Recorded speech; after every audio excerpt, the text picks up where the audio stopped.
哎呀，面对，俺都干啥玩的咯？没有被面搬的毛不得啦。哎，在这里查的着，我个查的，没弄抬着摇来的高的一呗，没弄打的米的扒拉了，第四天才把扒下去，这刚嘛扒的刚不修。ကြားလိုက်တာမယ်နော်မမြသိန်းလားမောင်မြသိန်းလားတော့မသိဘူးကဲဒီမြကိုစိန်ခေါ်လိုက်နော်ဒါသူတို့သားသမီးမပါဘဲနဲ့သားသမီးချင်းကိုချင်းမစားနော်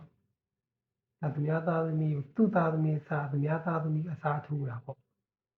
ဒါအုတ်ကြီးတွေကဲကြက်တတိထားနော်ဒါသူတို့ပြောသွားတာကျွန်တော်မြင်ရသလောက်တော့ရင်ထဲကလာတဲ့စကားလို့ပဲကျွန်တော်ထင်တာပေါ့လေနော်ကဲမမြသိန်းလားမောင်မြသိန်းလားတော့မသိဘူးနော်ဒီဗီဒီယိုလေးကိုခင်ဗျားမြင်အောင်ကြည့်သွားနော်